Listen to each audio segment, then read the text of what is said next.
Muy buenas tardes a todos.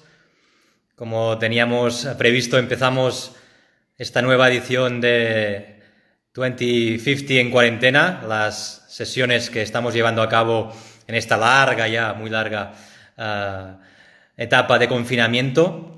Hoy, ya os lo presentaré más tarde cuando él nos pueda acompañar directamente aquí en la conversación. Os presentaré a Narciso Michavila, que es nuestro invitado de hoy. Pero antes, simplemente recordaros un poco la dinámica que estamos llevando a cabo en estas sesiones. Como os decía al inicio, hemos sustituido nuestros actos presenciales en Barcelona y en Madrid, que es donde tenemos las sedes de nuestra asociación, de 2050. Llevábamos ya 4 años en Barcelona, y ya bastantes meses también en Madrid, llevando a cabo centenares de actos y por lo tanto lo que hemos intentado es no perder el ritmo de esta sucesión de actos y seguir llevándolos a cabo. En este caso, como tantas otras empresas, asociaciones, gente con ganas de decir cosas a través de lo online, en este canal de Instagram Live.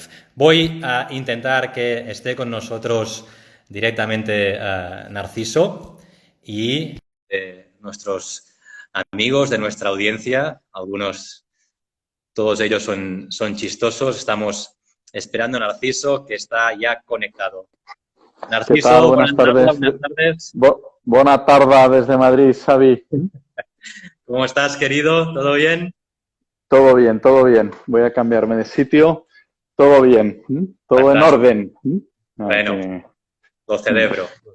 Sí, sí. Pues nada, estaba contando a nuestra audiencia que ya va entrando poco a poco a esta sesión que teníamos prevista contigo, tú nos conoces bien, sabes que tenemos sede en Barcelona, sede en Madrid, que nos sigues, que hemos hablado de 2050 repetidamente y hemos incluso colaborado en alguna reflexión y alguna idea conjunta. Y ahora hemos simplemente, Narciso, pues cambiado la voluntad que teníamos siempre de juntarnos, tanto en Barcelona como en Madrid, para llevar a cabo reflexiones y sesiones con expertos, pues lo hemos trasladado, como tantas otras cosas, al entorno online. Así que, ante todo, muchísimas gracias por acompañarnos esta tarde-noche. Es un auténtico placer tenerte con nosotros, Narciso. Muy bien, Xavi. Muchas gracias en esta época tan extraordinaria, que en pleno centro de Madrid oímos los pajaritos y todo, como se estará pasando en Barcelona. ¿Qué le iba a decir? Hace 2 meses y una semana. Exactamente igual. Te voy presentando. Creo que eres más que conocido en toda España por tu participación en medios de comunicación y por tu trayectoria, pero también para esperar que vaya entrando todo el mundo que tenía hoy la intención de vernos en esta charla. Repaso un poco tu trayectoria, tu bio a nivel profesional. Narciso Michavila es doctor en Sociología por la Universidad Complutense, es y ejerce de presidente de GAT3, una de las empresas de investigación social más relevantes de toda España, y él, a título personal, se ha erigido en un sociólogo de referencia por también su participación como analista habitual en los medios de comunicación. Además de todo esto, que ya es mucho y por ello le hemos invitado, yo sé que hay una cosa que te gusta que la podamos decir también en tu biografía, y es que además Narciso, si no es muchas cosas ya de todo lo que os he contado, es comandante en excedencia del ejército. Y ni nada más ni nada menos, fue durante todo un lustro su máximo responsable de los proyectos estadísticos del ejército. Así que un currículum largo, una trayectoria vital y profesional completa, que hoy a través de ella intentaremos que nos puedas contar muchísimas cosas que seguro que nos van a generar muchísimo interés. Ya lo están haciendo nuestros amigos que ya están conectados, pero os animo a todos a que vayáis publicando vuestros comentarios y también, por supuesto, preguntas e inquietudes. Vamos a tener una charla, como buenos amigos que somos, con Narciso tranquilamente, que fluya en la reflexión de todo lo que nos viene a partir de ahora y también de lo que es puramente las ciencias de la investigación social, pero por supuesto vuestra participación es importantísima, así que ir disparando preguntas por aquí, que las iremos también recogiendo para planteárselas a nuestro invitado, a Narciso. Narciso, si te parece, empezamos. Hemos bautizado esta charla, esta conferencia a dos como megacrisis, preguntándonoslo, cómo entender el mundo que nos espera. Así que la primera pregunta yo creo que es bastante obligada y sería la siguiente. Narciso, ¿es posible ya solo a través de los datos intentar dibujar y con ello empezar a comprender el mundo que nos viene tras el COVID-19? Bueno, fíjate, has empleado la palabra mágica para mí, que es dato. O sea, el mundo que nos vamos a encontrar le vamos a dar mucho valor a los datos. O sea, para empezar, tened en cuenta que la epidemiología en el siglo XX consigue avanzar no solo por los avances médicos, ¿no? De conocimiento del virus o de las bacterias, etcétera, sino en muy buena parte también por conocimiento matemático del dato. Y de hecho hablas ahora con todos los expertos en distintas administraciones y te dicen, si yo hubiera sabido esto antes, una de las cosas que habría potenciado, entre otras muchas, habría sido un manejo de datos muy, muy potente. Sabemos que volverá otra ola en otoño, ahora vamos bueno, pues, en el buen camino, ¿vale? Y en otoño puede haber un repunte en España, pero esa, desde luego, si nos va a pillar muchísimo mejor y no va a llegar, por lo que pues, los datos que tenemos no llegarán ni al 10% de la letalidad que ha tenido esta primera ola, es gracias al manejo de datos. Voy a intentar, Xavi, ser muy breve, porque en muchas de las... Me alargo muchísimo. Si ves que me alargo, tú me cortas, ¿vale? Sin problema. Así tenemos más preguntas. Una de las que ya te quería plantear de inicio es la siguiente. Los expertos y las personas que nos han ido acompañando en estas charlas online, les hemos preguntado simplemente cómo lo llevaban ellos en su sector, en la naturaleza de su ejercicio profesional, en sus empresas. ¿Cómo lo lleváis vosotros en GAT3? ¿Cómo estáis las empresas de investigación social llevando a cabo todo esto? Sí, ¿cómo ha afectado al sector de la investigación? Déjame que te diga primero cómo lo estoy llevando yo a título personal, ¿no? A mí me ha venido muy bien... Hombre, 5 años de academia militar y de internado te ayuda a sobrellevar esto, vamos, que es una maravilla porque dices, hombre, son ya 2 meses, pero nada que ver con estar, por ejemplo, las 27 semanas que estuve en Kosovo en el año 2002, ¿no? Y tiene algo parecido, es decir, tienes que habituarte a convivir con el riesgo y no pasa nada y eso luego, además, tenemos que habituarnos, pero exactamente igual que hemos estado conduciendo por las carreteras españolas con 4.000 muertes al año y no dejamos de conducir por ello, ¿eh? Y por lo tanto, o sea, uno de los aprendizajes que tenemos que hacer es incorporar, pues en términos de probabilidad, la probabilidad de contagiarte y a partir de ahí tomar muchas decisiones, luego hablaremos de las mascarillas, el confinamiento, etcétera, etcétera, pero saber que la seguridad plena no existe. Luego tuve la suerte, como desde el primer momento, precisamente gracias al dato, viendo Italia, viendo España, pues poder encerrarnos el mismo día que en Madrid se cerraron los colegios y teníamos, bueno, pues avisar a mi familia y lo puse en Twitter además y esto, o sea, mientras estaban pidiendo estados de alarma de 15 días, yo decía, pero ¿por qué no se le dice a la gente ya la verdad? No podemos saber de verdad cuánto tiempo vamos a estar, pero en aquel momento era evidente que al menos 8 semanas. O sea, porque es que era imposible menos. Nos habríamos evitado que los universitarios se hubieran ido a la segunda residencia sin el ordenador portátil, ¿no? Como decía el ministro de Universidades la semana pasada. Y en el sector, a ver, ha caído muchísimo la facturación, estamos preocupados, sobre todo las empresas más grandes, las pequeñas como la mía, pues nos hemos podido adaptar mejor. Nos cayeron muchísimos proyectos, como era lógico, presenciales, de encuestas en la calle, de eventos deportivos, grupos de discusión. Yo esa misma semana del 9 de marzo tenía unos grupos de discusión en Valencia, sí, en varias ciudades valencianas. Yo esa semana ya dije, yo no llevo a mis moderadores en el AVE, o sea, no los puedo exponer. Y entonces ya el cliente no lo entendía, porque además era valenciano, todavía estaban con que sí iba a haber fallas y tal. Yo el lunes les dije, no, perdonad, es que no va a haber fallas, no va a haber elecciones en Galicia, no va a haber, o sea, porque el virus sigue un comportamiento exponencial, que es uno de los problemas que nos ha pasado con esta amenaza. Y es que no es una amenaza clásica que va subiendo poco a poco la temperatura, o no, sino que el comportamiento cada hora o cada día que dejaras pasar sin tomar medidas era el doble, el problema era el doble que el día anterior. Y así, De ¿no? hecho, Narciso, Sí, lo habéis ido contando.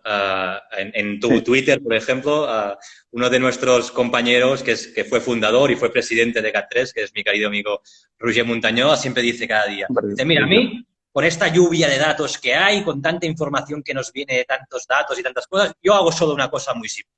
Entro en el Twitter de Narciso Michavila, me informo perfectamente de lo que ahí está puesto con gráficos perfectamente detallado y con aquello me basta y me sobra para poder realmente hacerme una opinión de lo que está sucediendo. O sea, la gente que os dedicáis a la investigación social, en esta crisis habéis sustituido un poco vuestro trabajo normal para intentar ayudarnos a todos los demás a entender cómo iba evolucionando y qué estaba pasando en nuestra tierra, ¿no?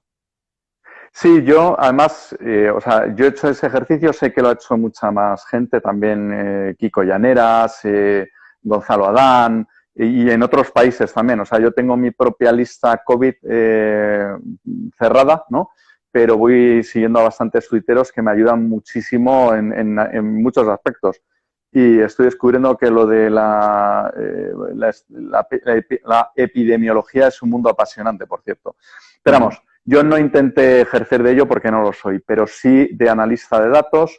Hoy hay unos programas, la mayoría de los programas, de los gráficos que hago están hechos en Tableau, que es una auténtica pasada. Y que ya en febrero, cuando descubrí, por friki de datos, o sea, antes de que empezara en Italia, ya descubrí que la famosa, ahora conocida Johns Hopkins University, que está en Estados Unidos, pues tenía una aplicación, iba subiendo los datos de cada uno de los países, ¿no? Entonces, lo que hice fue montar ahí rápidamente el poder ver los datos directamente para poder analizarlos. Ahora ya no me da tiempo porque estamos desbordados de trabajo y digo, tampoco se trata de estar todos los días con Italia, con el mundo, con España y tal. Con España sí lo voy siguiendo muy de cerca y siempre que puedo pues hago análisis un poco más detallados. Yo consejos ahí que me apliqué y que creo que me han ayudado mucho, acostumbrado a mi mundo militar, ¿no? Cuando estás en la niebla de la guerra, en the fog of war, al final tienes tal avalancha de datos, de información, que te puedes perder. Entonces es fundamental no perderte. Yo dije, vamos a ver, la variable más dura para poder medir, ¿cuál es? El número de fallecidos, ¿no? Aún así no es una variable precisa, exacta, comparable, va cambiando en el tiempo. Hoy, por ejemplo, el dato que hemos conocido de fallecidos se dispara porque en Cataluña ha habido un repunte que a mí me parece más, sinceramente no está explicado, pero da más bien la sensación de que han hecho como en Galicia o como han hecho en muchos países que de repente, sobre todo Estados Unidos, que pegaba unos bandazos enormes, simplemente porque contabilizaba muchos fallecidos que no eran de la víspera, ¿vale? O sea, no me cuadra el dato de hoy de Cataluña con ese repunte tan potente con el resto de datos. De hecho, Sí. Narciso, de esto te quería preguntar. Roger Montañola, por supuesto, fue presidente de 2050. El presidente de GAT3, que me he confundido, es nuestro invitado de hoy, Narciso Michavila, al que ya le estáis mandando preguntas. Enseguida iremos con ellas. Mira, te suelto unos titulares que hoy mismo podemos encontrar ahora entrando en cualquier portal de cualquier periódico español a nivel online. 7 de cada 10 abuelos españoles cuidan de sus nietos en verano. 7 de cada 10. Solo el 5% de los españoles se ha contagiado de coronavirus. Cataluña registra hoy el 60%, como decías tú, de muertes por COVID-19 en España. Esta lluvia de datos, de porcentajes, ¿cómo vosotros trabajáis? ¿Cómo detectáis y cómo acabamos viendo estos titulares después de que la gente como tú, Narciso, ejerza su trabajo? Mira, el otro día, Xavi, esta misma semana, varios me preguntan, joder, desde que se ha levantado el confinamiento de los niños ha crecido un 30% el número de niños infectados y de hospitales y tal, ¿no? Entonces, bueno, no solo un periódico nacional, sino televisiones. Y los padres, como os podéis imaginar, acojonados, diciendo, ostras, desde que esto se ha abierto un 30%. Vale, pues una vez más, además, yo en el mundo de las encuestas y de los datos, mi tesis es que no hay nada para parar las fake news, ¿vale? En este caso serían los fake numbers, ¿no? Fake polls, en el caso de encuesta. Hay mucho fake number. Ese dato del 30% es un fake. Es un fake. ¿Y por qué es un fake? Entonces, ¿qué haces? Pues lo de siempre, tienes que ir a la fuente original, analizarla bien e interpretar. ¿Qué truco tiene ese 30%? Oiga, si usted está haciendo un acumulado, es evidente que va a seguir habiendo niños contagiados. Ahora, por cierto, tenemos la suerte, gracias a la encuesta de seroprevalencia de ayer, de saber que los menores de edad incluso se contagian menos, contrariamente a lo que nos hicieron o a lo que nos creímos, ¿vale? Bueno, pues es verdad que en estas 2 semanas ha crecido un 30%, pero es que las 2 semanas anteriores, con los niños confinados, creció un 120%, 4 veces más. Y en números absolutos se ha reducido a la mitad. Por lo tanto, hay que extremar medidas, tal, pero yo creo que hemos pasado hace 2 meses, de aquí no pasa nada, no hace falta mascarilla, no hagamos absolutamente nada, hemos dado el bandazo contrario a estar, yo creo que alertando en sobreexceso. Pero bueno, luego entramos si quieres. Sí, en ese sentido, Narciso, tú que estás muy pegado también a la actualidad político-social, ¿has visto que con esta crisis ha habido un aumento, como decías tú ahora, de la mala utilización de los datos para meramente intereses partidistas y políticos, o sea, pro gobierno, contra gobierno, oposición, etcétera? ¿Ha habido un aumento o hemos visto lo de siempre?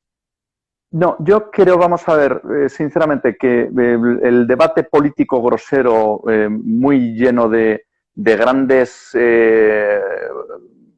no sé, manipulación, ¿vale? No ha hecho falta el número. O sea, ha sido todo muy burdo, o sea, todo lo que está viendo, y ahí sí que noto un divorcio enorme entre los debates políticos y mediáticos y la preocupación de la gente en la calle, ¿eh? O sea, en la calle, bueno, o en sus casas en este caso.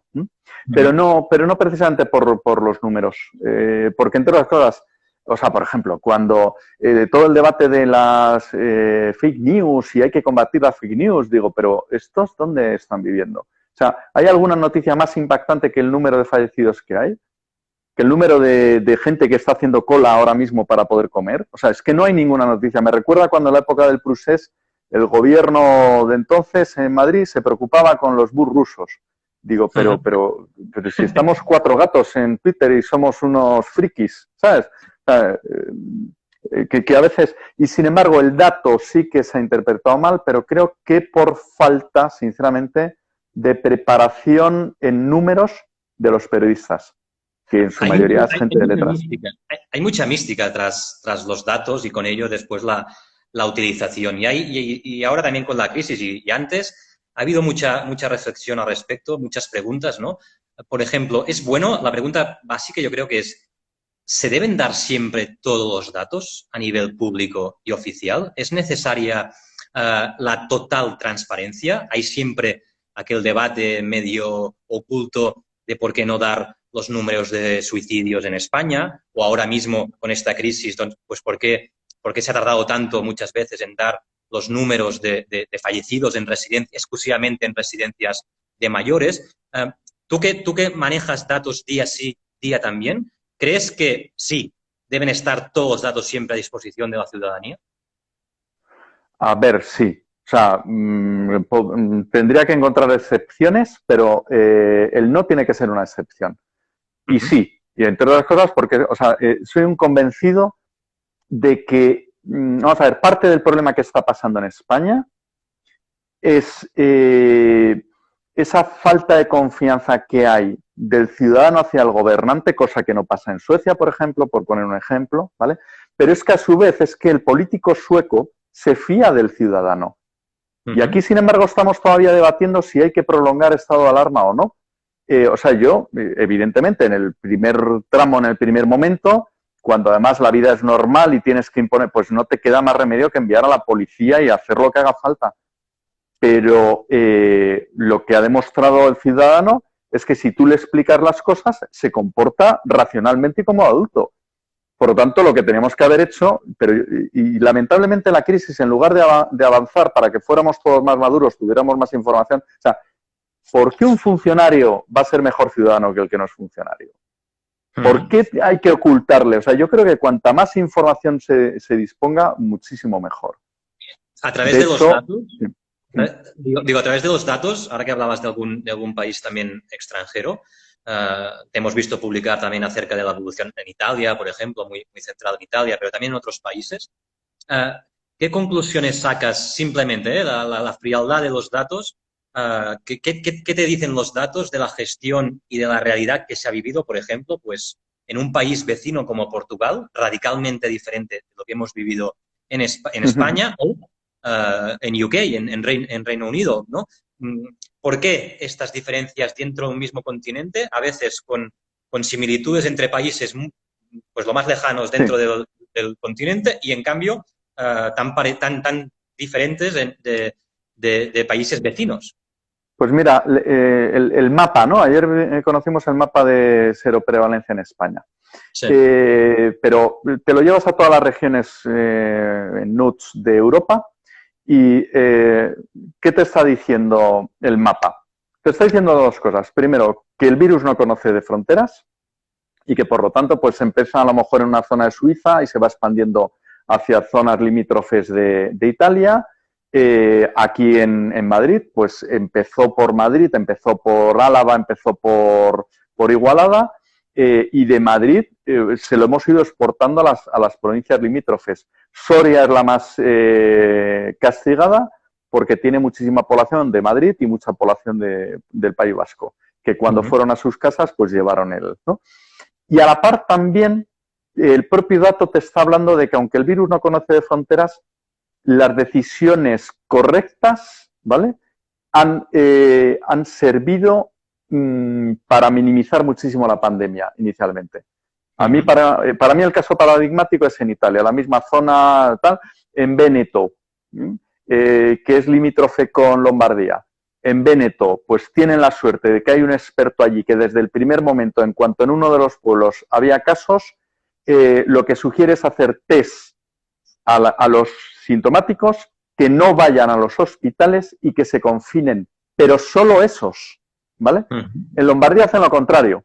El que se sienta mal, las autoridades le dicen, vete al centro de salud y que te hagan las pruebas. Claro, al final, ¿qué es lo que se hizo en España? Véneto tiene... Sí, y eso te lo puedes... Sí. Dime.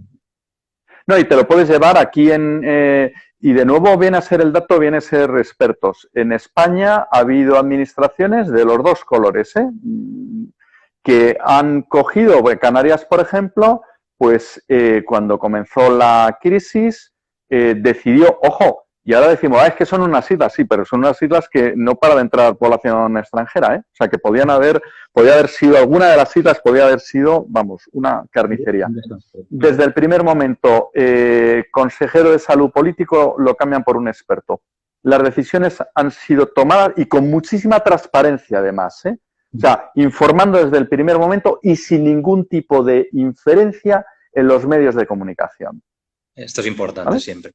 Del mismo color político que el gobierno central, que a mi juicio ha hecho justo lo contrario. ¿Vale? Digo, si pudieras, los expertos en investigación social, viendo estos 2 largos meses que hemos pasado todos con la interpretación vuestra de los datos, si os pudieran juntar a los expertos en un comité real de expertos... Y conocido. Y rebobinar 2 meses. Y conocido. Digo, conocido y transparente. Exacto. Sí. Y rebobinar 2 meses. Sí. Y tener delante a nuestros gobernantes, ahora mismo, con el conocimiento que se han dado los datos de 2 meses largos, ¿qué le recomendaríais que hicieran que no hicieron en ese momento? Sí. Bueno, yo creo que todo el mundo ya ha aprendido, ¿no? O sea, si pudiéramos echar marcha atrás, ¿qué te digo yo? A principios de febrero, ¿no? Pues yo creo que todo el mundo pues evidentemente la importancia de las residencias de ancianos. En todos los países del mundo la mayoría de los fallecidos es gente mayor, de forma muy especial en España, en Italia. Por lo tanto, no se trataba de confinar a la población, no se trataba de cerrar los colegios. Lo de los colegios, a mi juicio, o sea, cerrar los colegios de Madrid sin haber cerrado a toda la población de España y enviando universitarios al resto del país, yo creo que fue una decisión. Había que cerrarlos, evidentemente, pero tenía que haber ido acompasado con otro. Por lo tanto, si pudiéramos echar marcha atrás, lo primero que había que cerrar eran las residencias. Luego, en mi parte de sociólogo, pues decir, no tengáis miedo en tomar medidas, explícale a la gente, si la gente, ahora eso sí, da ejemplo y ve por delante, ¿vale? Y explícale la importancia de las mascarillas desde el primer momento, etcétera. Y luego, evidentemente, o sea, pues, esta mañana hemos presentado estudio de encuesta de farmacia, ¿no? Bueno, pues el presidente del Consejo de Colegio de Farmacéuticos pues hablaba cómo en estos 2 meses la cantidad de protocolos y de aprendizajes que ha habido en el sector de la farmacia para poder... y por lo tanto, pues otra cosa todo el mundo sabe, ¿no? En muchos países, de forma muy especial en España, pues todos los equipos de protección, o sea, todo eso era algo fundamental. Porque a veces nos vamos por las ramas, hablamos de presupuestos, tal, no, eso es peanuts en el presupuesto de sanidad, O sea, el haber podido anticiparnos. Pero también, y perdona que me alargue un poco, o sea, yo entiendo, siendo muy crítico, con muchas decisiones que se han tomado y tal, pero claro, es que venimos de otras crisis en las que en la gripe A, pues lo que le echamos en cara a los gobernantes era que habían comprado 10 millones de Tamiflus y que de qué habían servido. Bueno, es que la seguridad cuesta dinero. Claro, claro, sin duda. Entonces, Narciso, vamos a hacer una cosa, que es, te voy a plantear algunas preguntas que nuestra audiencia ya nos ha hecho llegar y luego dejamos para el tramo final de nuestra conversación, por ejemplo, que nos cuentes un poco esta última encuesta de este mismo lunes, Rabiosa Actualidad, que habéis publicado en ABC, el barómetro de ABC con GAT3, pero te hago llegar unas preguntas, intentamos contestarlas lo más breve posible. Una buena amiga también de 2050, que bueno, también le gustan un poco los tanques y la defensa y el ejército y estas cosas, nuestra querida María Panizo, nos pregunta qué calidad tiene el dato básico de las administraciones. Y también te la hago con una combinada también que Fernando Morón nos pregunta, ¿qué sistema propones para disponer de datos objetivos? ¿Un portal colegiado? ¿Qué opinas del papel que están jugando los fact-checkers? A ver si nos puedes sintéticamente contestar. A ver, es que se mezclan muchas cosas. O sea, sí. El de los fact-checkers iría por un lado, tal, el dato público. A ver, España tiene una calidad de datos públicos increíble. O sea, el INE, los ministerios. De hecho, nosotros, por ejemplo, uno de los proyectos muy potentes que hicimos hace un par de años en el departamento de Big Data de GAT3 era pues modelos predictivos de mortalidad en carretera, ¿vale? Bueno, pues todo eso es gracias a que hay unas estadísticas de accidentes laborales en España impresionantes. Ahora mismo yo echo en falta el que hubiera habido desde el primer momento y además ahí, desgraciadamente, creo que se ha tardado. O sea, las comunidades han ido haciendo sus webs. Yo no he querido ser muy crítico en público porque entiendo que en una situación de crisis tampoco se trata de estar sembrando más incertidumbre, ¿no? Pero, y que es muy difícil, O sea, que todo es muy complicado. Pero si echáramos marcha atrás, el tener un buen sistema Big Data de seguimiento de datos, ¿vale? Porque es que a día de hoy no sabemos, y tendría que ser muy transparente, sabemos los datos acumulados de todo, pero no sabemos las entradas y salidas de UCIs, por ejemplo, ¿no? Que es un dato fundamental.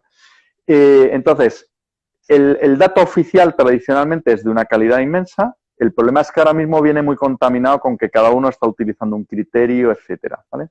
Y creo que está respondido, ¿no? Sí, en esto ahí te tengo que preguntar, por supuesto, por ello, la polémica también de lo que viene proyectando y publicando el CIS, ¿no? Que al final es el referente desde el punto de vista sociológico a nivel público y oficial. ¿Qué crees que ha hecho realmente, pues, que ahora haya perdido bastante credibilidad a nivel público el CIS como tal? Fíjate, voy a ir más allá. O sea, digo, ¿por qué ha perdido credibilidad? Ya a estas alturas todo el mundo lo sabe, ¿eh? O sea, que no hace falta. Pero bueno, vamos a ver. En fin, es que... No, es simplemente... Es que es una pena. Es que, Xavi, es una pena. Porque además me parece injusto, me parece muy injusto con el CIS, con los técnicos del CIS, me parece muy injusto con el propio Partido Socialista. O sea, yo tengo el cliente, en estos momentos no, pero vamos, el año pasado que tuvimos tantísimas elecciones en España y luego también en Panamá, y este año vamos a tener también el plebiscito de Chile, pues vamos, como es lógico, los institutos hacemos encuestas para todos los partidos políticos, para todos los medios, que además es lo que te permite precisamente el agarrarte al dato, porque es lo que te da la independencia. O sea, yo cuando monté la empresa tuve clarísimo que tenía que ser independiente. O sea, yo no podía vivir de un único cliente, porque si no, si soy su médico, pues siempre le diré que está muy bien, muy bien, muy bien, para que las cosas vayan bien. Y en este sector tienes que ser capaz de aguantar las presiones, que además al principio había alguna presión que me decían, este dato no puede ser y tal, ¿no?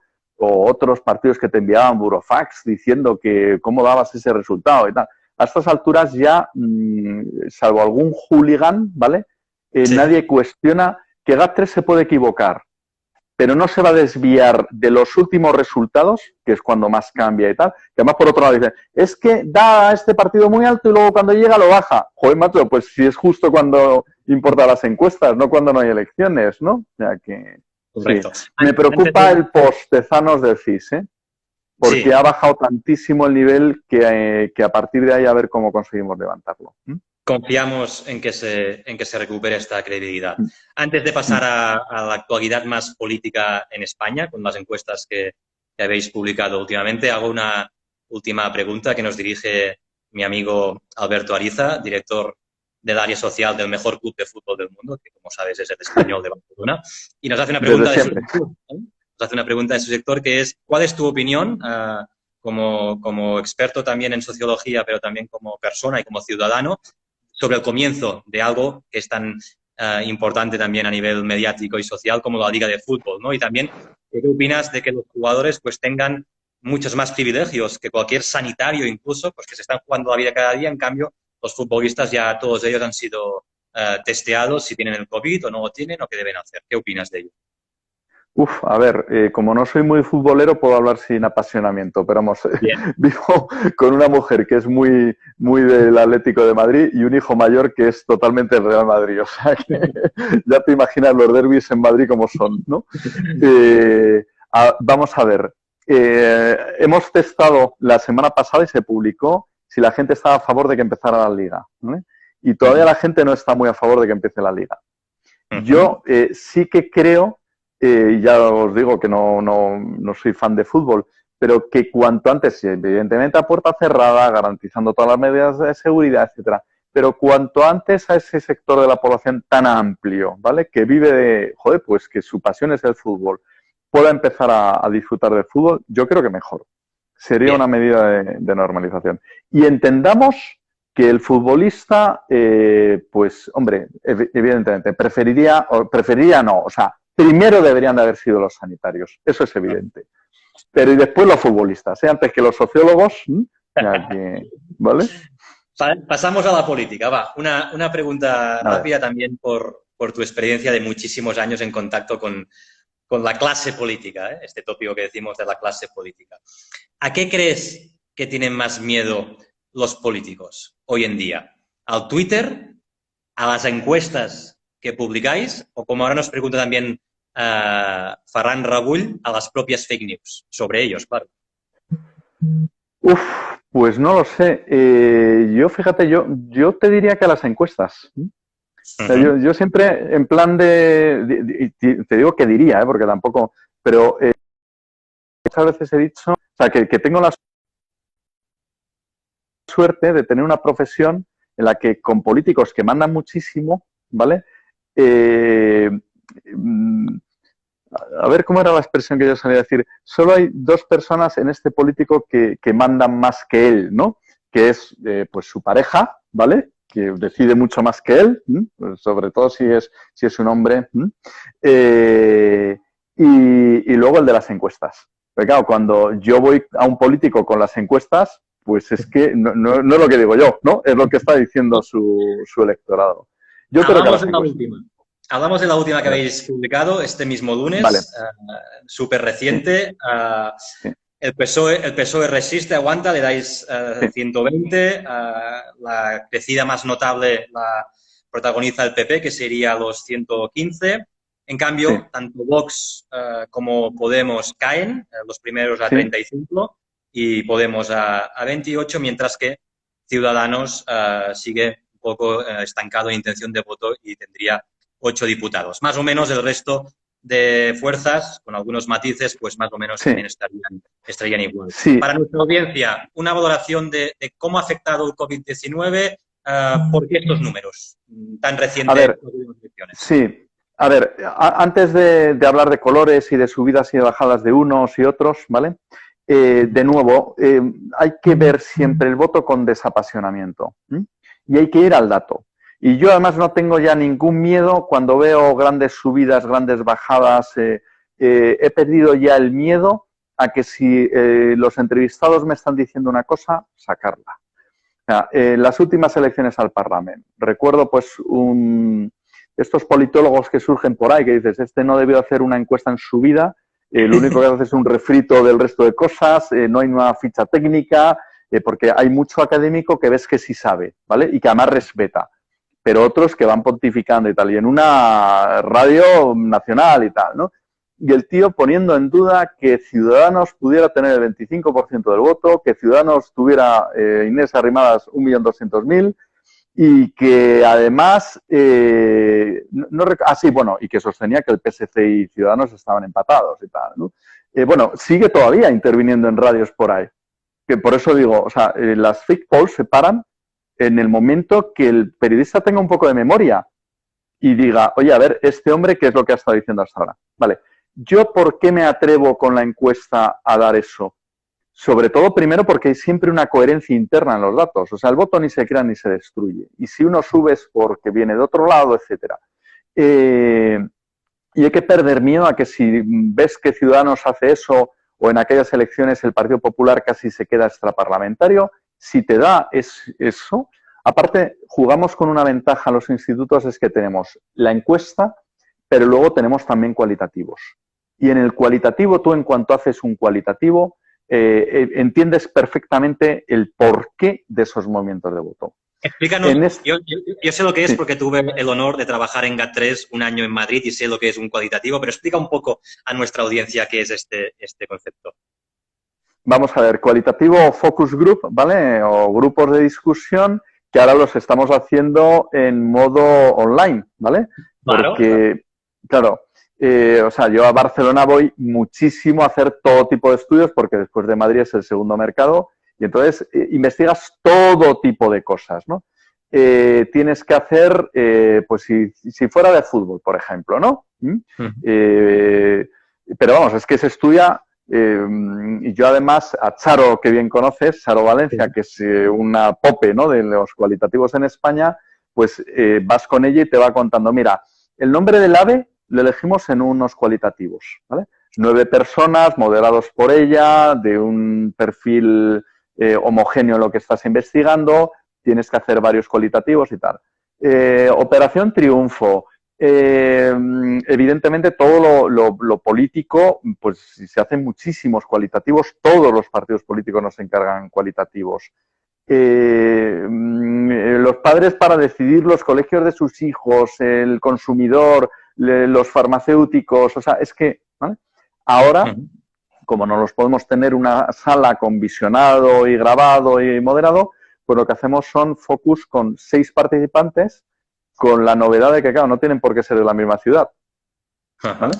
Y entonces, con un moderador nuestro, se modera, se les gratifica porque dedican ahí hora y media, y en los cuales sacas bueno, tú lo viviste, o sea que sacas muchísimo mejor la motivación del individuo que en el cuantitativo. Nos preguntaba Max Sierra también si crees que esta tendencia que dibuja vuestra última encuesta, en este caso publicada por ABC, si crees que puede tener más recorrido todavía. O sea, que realmente sí. Tanto Vox como Podemos vayan a la baja y el PP se refuerce como se está reforzando en las encuestas. Sí, a ver, luego hay otra cuestión. Cuando sale una encuesta publicada, la gente dice, no, es que es una foto fija. No, no es una foto fija, es una foto dinámica. Es verdad, o sea, yo, por ejemplo, el voto, yo he enseñado ya a mi gente a cocinar. Ha habido encuestas en las pasadas municipales que yo ni vi los resultados que se enviaban, porque estábamos desbordados, ¿no? Aquí en España dejamos de hacer todo tipo de proyectos para hacer exclusivamente en el último mes solo sociopolítico. Y luego había encuestas que decía, pero ¿cómo fuisteis capaz de no dar ni horquilla de concejales? Habéis clavado todos los escaños, ¿vale? Quiero decir que al final, si tú tienes una metodología bien hecha, pues lo difícil es fallar, ¿no? Entonces, se me ha ido el hilo, Xavi. No, ahí voy, Narciso. Mira, sí. Te queríamos preguntar sobre la vida de las encuestas. O sea, la foto fija... vale, no, y el recorrido a futuro, perdona, es verdad. Vamos a ver. Entonces, en la interpretación de la encuesta, aparte, o sea, el sociólogo, porque también dice, es que cómo vio venir, o sea, habló ya de la encuesta mucho antes. Mira, vamos a ver. Si me dedico a la sociedad, ¿vale? Tengo una empresa para estar midiendo todo esto y no soy capaz de darme cuenta de los cambios sociales que está habiendo tan abruptos en la sociedad española, lo mejor es que me dedique a otra cosa. O sea, porque claro, es que yo todos los días mi call center está echando humo con todo tipo de proyectos, ¿no? Claro. Más luego todos los análisis de datos con otras encuestas online, es que estamos desbordados de proyectos, con lo cual es que tienes el pálpito. Más luego es la experiencia internacional de decir, oye, es que lo que está pasando en España, del refuerzo de los partidos mayoritarios tradicionales, se está dando en el resto de los países de Europa también. Y además que tiene una lógica, ¿no? Entonces, yo sí creo que vamos a mayor bipartidismo, porque entre otras cosas no se dan las circunstancias que hemos vivido pues en la última década, ¿no? Y creo que no va a haber mucha revolución de voto ahora mismo, ¿vale? Pero el año que viene yo creo que sí va a haber mucha revolución de voto. Siguiendo en el conjunto de España, vienen elecciones en el País Vasco, en Euskadi, en Galicia y también en el horizonte en Cataluña. ¿Son estas tres nacionalidades históricas las más difíciles de calibrar a nivel demoscópico? ¿En particular Cataluña? No, a ver, Galicia es muy fácil, a pesar del dicho de que el gallego... En Galicia en las últimas elecciones hicimos 800 entrevistas en las 4, o sea, 800 es muy poco. Lo publicamos viendo, mi olfato me decía que estaba viendo cambios que bajaban las mareas y subía Benega, y entonces decidí meter otras 800 y publicarlo de nuestro propio coste a cierre de urnas. Clavamos resultados. O sea, el gallego es súper fácil de medir, ¿vale? Luego, el vasco ha sido difícil en épocas pasadas hacer sociopolítico, cada vez es más fácil, Y luego Cataluña era, junto con Madrid, el sitio más fácil con diferencia. En cualitativos también. Y desde el Prusés ya empieza a haber unas tensiones que es más complicado y que lo tienes que tener en cuenta. Pero vamos, en las últimas elecciones, las del 17 fue, ¿no? Sí. Pues clavamos resultados aquella noche, salvo Esquerra y Junts pel Cat, que la suma nos dio clavado, pero se nos fue Esquerra un poco más bajo y el partido de Puigdemont un poco más alto. Pero vamos, clavado. Luego quiere decir que no es nada difícil, a pesar de la cantidad de partidos y volatilidad que hay en Cataluña, ¿eh? Con este trabajo que tenéis hecho, nosotros, como sabes, nacimos en Barcelona, por lo tanto hay mucha gente que pertenece a 2050 que es de origen catalán o catalana. Creo que he visto por aquí conectada alguna líder también de la política catalana como nuestra amiga Marta Pascal. Sabiendo precisamente el histórico de vuestros trabajos en Cataluña, ¿crees que demoscópicamente se puede dar en algún momento que se rompa esta política de bloques confrontados que viene protagonizando la política en Cataluña, desde la frialdad absoluta con la que tú y yo siempre hablamos de política, por lo tanto, sin ninguna camiseta de ningún partido. ¿Tú crees que hay espacio para alternativas que no se muevan ni en un bloque ni en el contrario, que son los que ha existido hasta ahora en Cataluña? Yo, fíjate, de la encuesta del lunes que me decías, ¿vale? Los partidos que más nos ha costado estimar, porque la muestra no era muy grande y porque está habiendo cosas muy raras en la muestra de Cataluña, es allí. Entonces, yo tengo que ser sincero y ahora mismo no sé cómo está respirando la sociedad catalana y el electorado catalán.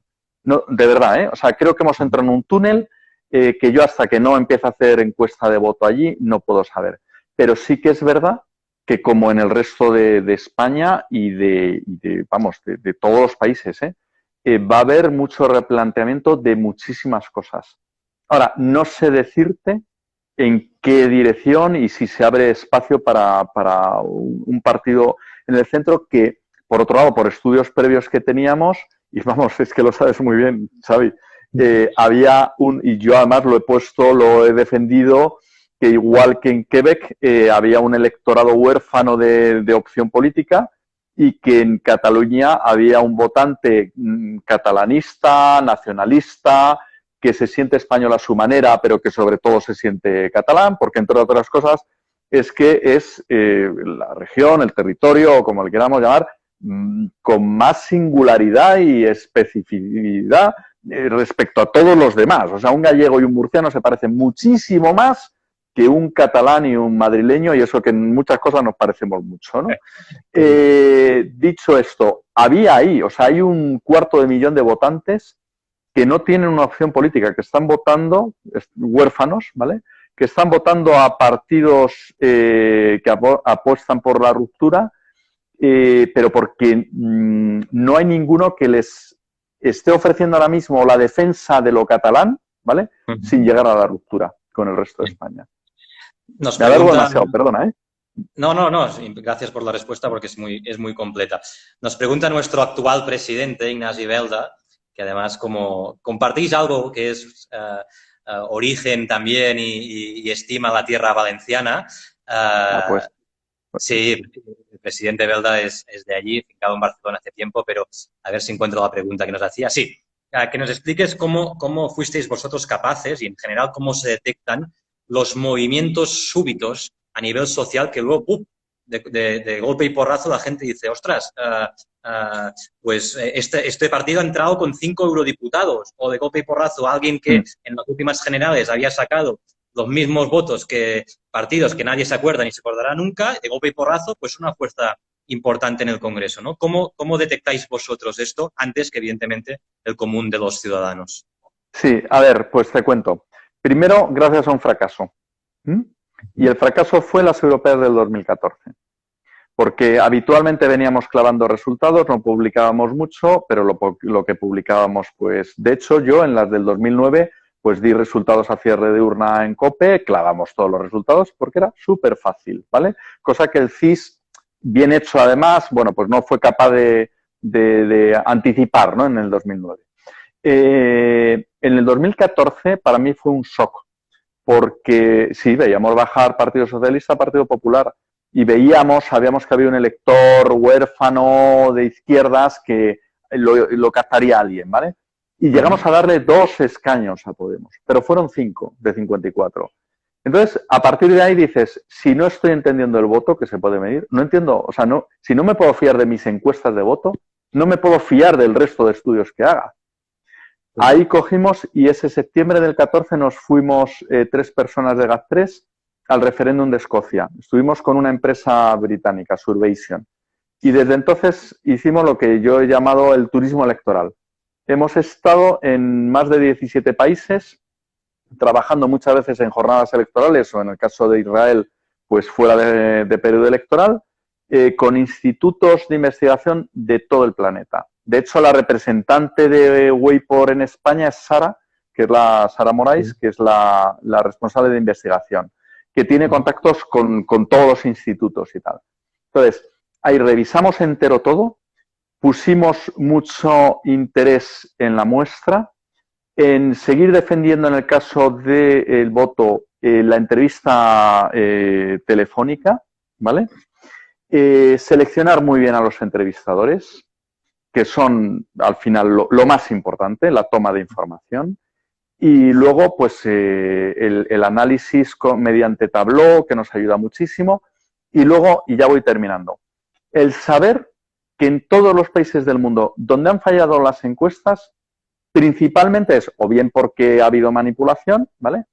Sí. O mala praxis y tal, o sobre todo porque las encuestas se han hecho mucho antes del momento en el que la gente decide, que casi siempre viene a ser la última semana. Bien. Eso es lo que hace que nosotros nos lancemos a publicar con Panamá, por ejemplo, el jueves antes, o sea, en todos los países. En Colombia, yo he estado con los magistrados del Consejo Nacional Electoral y les enseña, y por eso a partir de ahí nos empezaron a encargar muchos estudios, porque lo que nos daba a nosotros no tenía nada que ver con lo que se había publicado. Bien. Y simplemente por entrevistar la última semana. Ajá. Estamos ya en los últimos minutos de nuestra conversación. Animo a la gente que tenga las últimas preguntas que las escriba para poder preguntárselas a Narciso. Pera, Narciso nos pregunta si el rescate cambiará el gobierno de España, ¿vale? Y yo te pregunto, amplío la pregunta, por tu experiencia, situaciones sociales, en este caso una situación, una crisis sociosanitaria tan bestia, tan radical, ¿ayudan realmente a cambiar muchísimo las cosas a nivel de intención de voto? ¿O es un poco leyenda social esto? No, a ver, que está cambiando el voto lo estamos viendo ya. Y lo vamos a ver además en Galicia y en el País Vasco. O sea que los resultados que van a ser no tienen nada que ver con los que habrían sido un 5 de abril en condiciones normales. Pero como he dicho antes, yo creo que se va a producir más cambio de voto precisamente no tanto con el desempleo, ¿vale? Me preocupa mucho las revueltas sociales que pueda haber, me preocupa mucho la polarización política que hay, ¿vale? Porque ni Twitter ni el barrio de Salamanca es representativo del conjunto de España. Bien. O sea que son polos muy polarizados y tal, pero no es el conjunto de España, ¿vale? Y se me vuelve a ir el hilo, Xavi, estoy ya un poco mayor. No.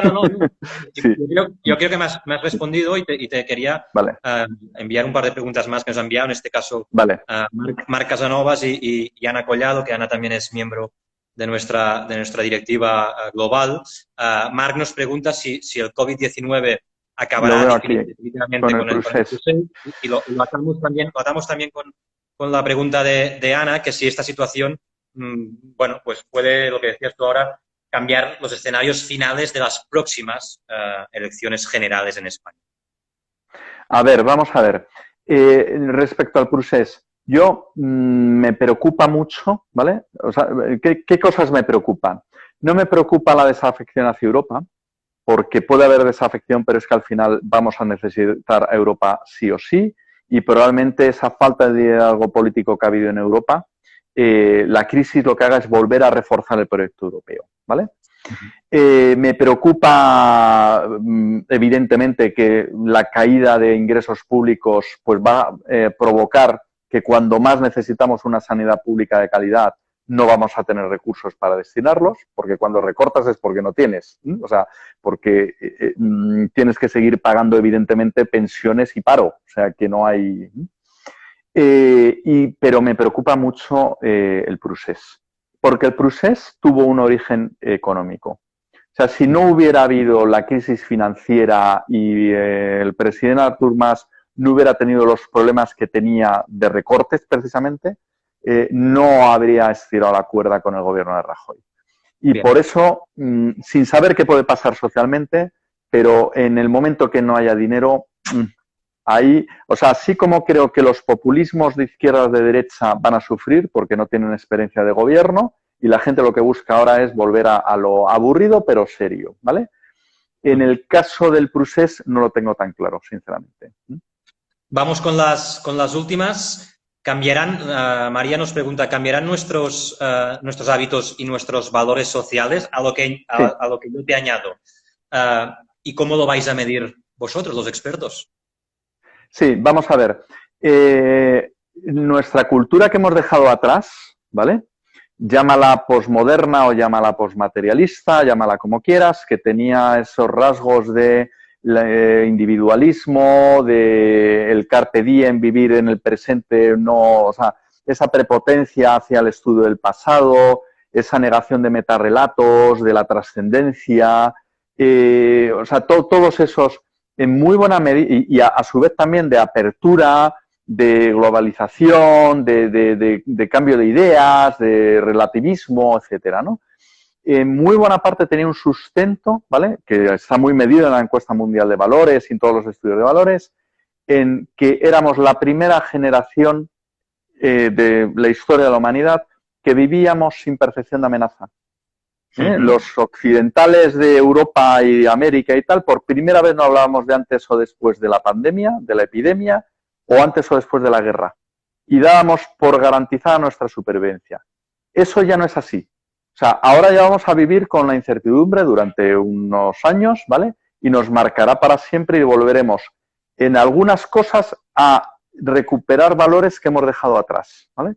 A mi juicio, respecto a la naturaleza, respeto, o sea, mayor valor de la familia, de los lazos, de la confianza directa, sin tanto artificio como hemos tenido que ir creando. Y luego, a diferencia, y perdona que me alargue, pero a diferencia de una amenaza militar que lo que crea es liderazgos muy masculinos y que hace que el grupo se cierre y que pues haya más xenofobia, etcétera, como esta amenaza ha sido sanitaria, yo creo que la respuesta es femenina, ¿vale? En el sentido de que es de más solidaridad, de respuesta, pues eso. Es que curiosamente cuando hacemos encuestas de voto nos responden mejor los hombres. Cuando hacemos encuestas, que las hemos hecho muchas antes, de sanidad, quien sabe de sanidad distinguir, por ejemplo, diabetes tipo 1, tipo 2, suele ser la mujer, ¿vale? Sí. Y ahora con el COVID, quien de verdad está más informada y tal, es también la mujer. Entonces, algunas tendencias sociales que había de antes, de igualdad, yo creo que esas se van a acelerar más todavía, por no hablar de digitalización, flexibilidad, que era un tema fundamental de horarios, en la sociedad española que era muy rígida, saldremos hacia una sociedad muchísimo más flexible en horarios. Vamos por las últimas, llevamos casi una hora ya hablando, está siendo súper interesante. Narciso, hago mías las palabras de Max Sierra, que dice que da gusto escuchar a expertos como tú para que nos expliquen las cosas de una manera tan clara. Si puedes ser breve, vamos con las dos últimas. Voy a intentarlo. Venga, Moyano83 nos pregunta, que es una de las últimas novedades a nivel político, ¿cómo ves la posible evolución de Ciudadanos con el liderazgo nuevo de Arrimadas? A ver, vamos a ver. Nosotros en la encuesta del lunes le dábamos una ligera bajada, ¿vale? Bueno, a ver, se notaba más, por ejemplo, porque ahí dices, bueno, pues puede ser una ligera bajada o una ligera subida, con lo cual, y todo el mundo entiende que ya la bajada venía de noviembre, era antes del cambio de liderazgo, ¿vale? Sorprendió mucho más la de Madrid porque una líder muy bien valorada como es Begoña Villacís, pues de repente bajaba muchísimo, ¿no? Claro, comparado con mayo del año pasado, cuando Ciudadanos estaba en su mejor momento. En este momento, así como Vox yo lo veo bajando muy acusadamente, ¿vale? Y me mojo además porque es que estoy entendiendo perfectamente todo el movimiento. En el caso de Ciudadanos, pues creo, ¿vale? Que va a depender de si es capaz de no estar en uno de los lados de la orilla. Es decir, si por ejemplo entiende pues que el estado de alerta, pues que tiene que apoyarlo porque el electorado suyo y porque además la sociedad española entiende que hay que apoyar a Pedro Sánchez en el estado de alerta, pero a la par eso no supone pues romper todos los gobiernos o apoyar el presupuesto de Sánchez, ¿no? Sí. Pues yo creo que ahí tiene posibilidades de recuperación. Vamos acabando. Pero también te digo, en el medio plazo, a mí me da la sensación de que ahí tendrán que llegar a algún tipo de entendimiento de tipo electoral en los sitios, no donde se reparten muchos escaños, ¿vale? Sino como han hecho en el País Vasco, por ejemplo, donde se reparten pocos, porque es que si no salen tanto Partido Popular como el PP castigados. Nos quedan